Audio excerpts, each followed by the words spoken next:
Hi, this is Sergey Young, and warm welcome to the conference. Share the screen for you. Perfect. You have a very unique audience because I usually deliver the 7 signs of longevity revolution to what we call general audience, to our patients. So that's why I wanted to offer you today the opportunity to see some communication strategies that you can use with your patients and the stakeholders around us to get them excited about longevity revolution. That's why it's called 7 signs of longevity revolution, the educated patients. Well, first of all, who is Sergey Young? I'm a man with a mission to change as many lives as possible by bringing affordable and accessible version of healthcare to the world. I'm the founder of Longevity Vision Fund. This is one of the few longevity-focused funds in the world. I'm also board member of American Federation of Aging Research and X Prize Foundation, where we design H-Versal X Prize. This is the competition that we hope to launch next year to test different technologies and interventions to reverse aging processes measured by biomarkers. And at Longevity Vision Fund, we're looking at 200 companies a year. That's why I got so excited about some of the things that we see in the labs, in the medical schools, and in technology companies. And I wrote the book called The Science and Technology of Growing Young. If you are interested in this topic and to learn what we see when we're investing in longevity technology, please feel free to order that. It's actually been published just recently on August 24th. Okay, 7 signs. Sign number 1 is about environment. And when we listen to the news today, I call them CNNs, constantly negative news. You might have a feeling that the world is just falling apart. Well, I would argue that the world just becoming more and more safer and longevity friendly and health friendly place for the last decade. First example, China and India alone added plus 10% of their forest area in the last 10 years. So that's obviously changed the environment around some of the big cities there. Or introduction of cars, which has self-driving technology, which is driven by a computer, not by a human being, gave us an opportunity to decrease mortality from road accidents by a factor of 10, by 10 times. I'm also very excited to integrate more and more plants in our diet and replace industrial meat and fish. And that's why, I'm a big proponent of what we can see in supermarkets and in our households today, what is called plant-based meat or even lab-grown meat. I do think this will bring more and more healthy habits and healthy changes in our patients' diet in the next decade. The second sign is actually about completely different version of medicine that we are about to practice very soon. And I'm talking about personalized and preventive medicine. And one of the best examples of that is wearables. Like, look at me, I'm wearing Apple Watch. I'm experimenting with Whoop from Amazon. I'm using my O-ring to measure my sleep. Or continuous glucose monitor to see how a different food had different impact on my health. And just a few years ago, Apple Watch was nothing but just kind of a useful toy to show us some notification from WeChat or from WhatsApp, or to measure 10,000 steps a day. Right now, all of these devices, and it doesn't matter like which producer or which type of device you're trying to use, became personalized healthcare device. Apple can, in some urgent situation, Apple Watch can help you to do electrocardiogram or detect some irregularities in the heart rate. And it even has like fall detection tool, which if someone has fallen on the street, it can call for your ambulance and and call relatives to help this particular person. Apple Watch saved so many lives, even last year, if you look at statistics. And more of these devices will come. And one of the things that you can recommend to your patients is to enable the positive changes in their health routine and their lifestyle with use of wearables. Or artificial intelligence. Look at the numbers here, like human doctor alone, who are working under time constraints and stress, which is usually associated with doctors' work, are 38% successful in diagnostic of the early stage breast cancer.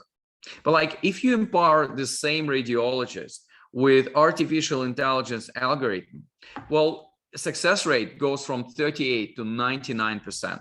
Like last 2 years, when I've done my annual screening at Human Longevity Center in California, in San Diego, my scans was actually pre-analyzed by artificial intelligence.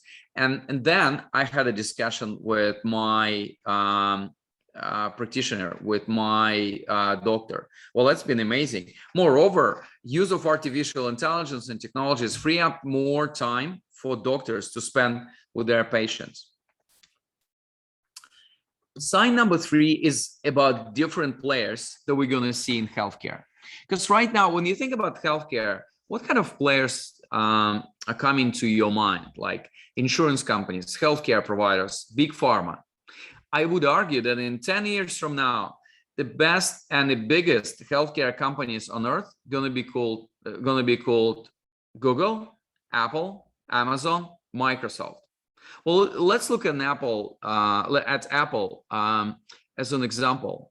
I was just reading the analytical report from Morgan Stanley published last year, which basically says that Apple can generate up to 50% of its revenue from healthcare by the end of this decade. And we all know Apple has this amazing and enormous ability to disrupt so many different sectors, so many different spaces. Watch this out. Sign number 4 is about changes that we're going to see in regulation. I'm a great believer that aging going to be recognized either as disease or as important risk factor by a lot of regulators in the next 5 to 10 years. This is very important because right now, think about this: longevity or fighting age-related diseases as a whole are basically orphans for big pharma or for regulators. Aging research attracts today $2 to $4 billion. Like if you compare this to cancer, cancer gets like $80 to $100 billion a year. Well, that's why it's going to be my next sign of longevity revolution. We're right in the middle of winning the war against cancer. So we don't have viable economic and regulatory model to invest in fighting age-related diseases or to do longevity research. This will change very soon. Number 5, I'm always using our advancements in fighting cancer as a good example of what combination of investments, scientific talent, and entrepreneurial talent can do with our health. We just invested in a company called Freenome, which work on liquid biopsy and use this technology for early diagnostic of colon cancer. And we can see more and more different diagnostic tools coming to help us to do early diagnostic of cancer. Like if you look at their figures, for some of the cancer types, if you've been really early and caught the cancer at early stage, your recovery rates can be up to 93 or even to 100%. Well, that's amazing for like some late stage cancer when recovery rates are 20, 30%. Cancer is not case of that anymore. Like 20 or 40 years, people were delaying their screening day because if they knew that they have cancer, then they're gonna vanish in the next 6 to 9 months. 6 out of 10 largest revenue drugs in US are oncology related drugs. And if you look at last time I was looking at 2008 figures, and At this time, it was Viagra, statins, and only one drug out of 10 was oncology related. So there's just a lot of improvement happening in oncology space, and we're going to see more and more advancements there. And I'm always using cancer as an example of the disease that we can fight.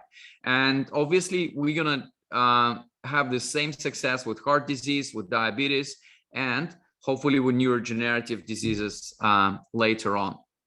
Sign number 6 is about intersection of demographics and economics. We all know the silver tsunami is coming, and some of the governments, some of the entrepreneurs are looking at this not as a risk, but as an entrepreneurial opportunity. In the next 30 years, the number of people who are 60 years old and above are going to double on the whole planet, and it's going to triple by the end of this century. Well, forget about the end of this century. I had an opportunity to present in Singapore via Zoom, obviously, in the last few weeks. Singapore has 25% of people who are 65 years and above. They will reach this level by the end of this decade, by 2030. Imagine what kind of challenge and risk and hopefully opportunity Singapore government are trying to solve with Brian Kennedy and other bright minds and hearts who are making Singapore as an example of the country, who are trying to turn the silver tsunami from risk to opportunity.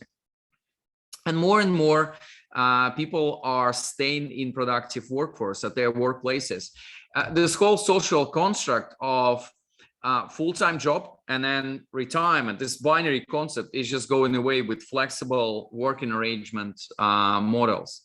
And sign number 7, and this is what I'm waiting for with combination of fear and excitement, is the moment and which we will reach in 10, 20 years from now, when we will have an opportunity to complement our biological view of human with engineering view of human.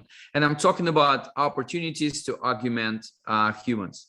And more technologies are in development phase today, which are in the field of human augmentation, like human brain AI integration. Like what is done by Elon Musk is amazing. And every time I'm scared about this whole technology, I'm just thinking about patients with who's suffering from dementia or neurodegenerative diseases. If we can use brain-computer integration to sustain and support the quality of their life in the last 5 years of their lifespan, that would be amazing.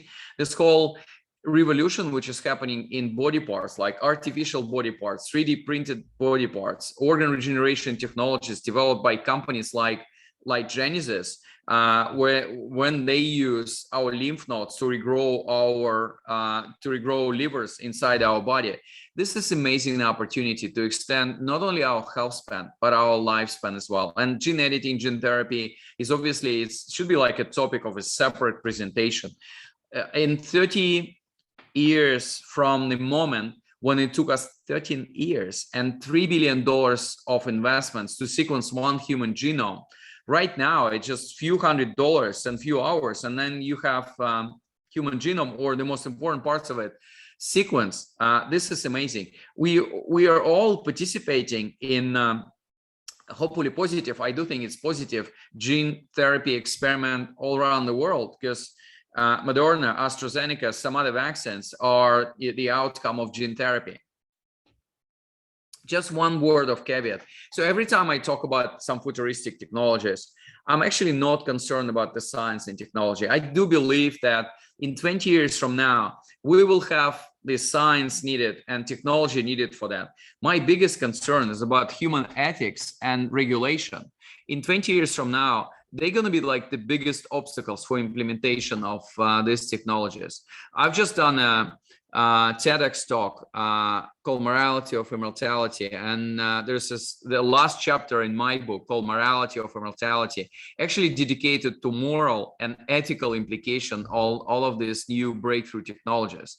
And the motto from there is, we have created the science and technology to extend our lives, but we haven't created the life that we want to extend.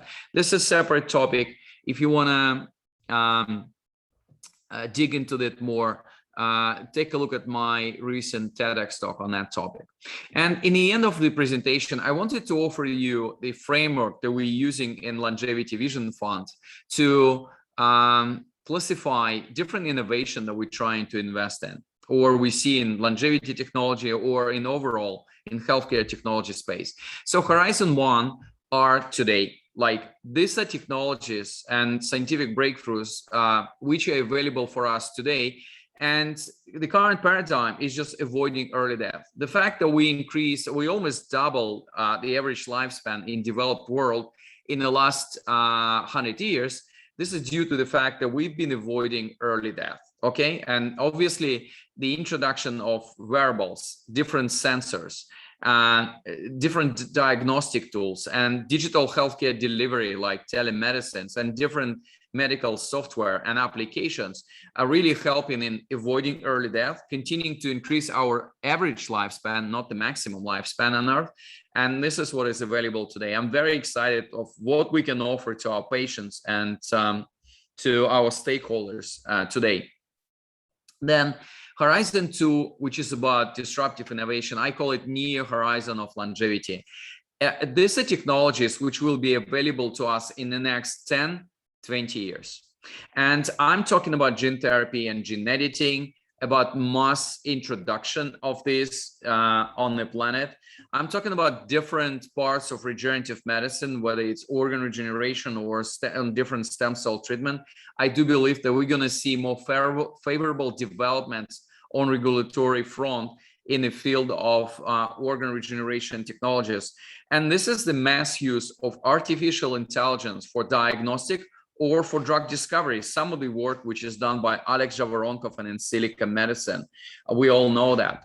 And the whole definition, a paradigm of healthcare will be redefined. It's going to be more preventive, more personalized, and hospitals going to be much more smarter and full of different sensors and technologies.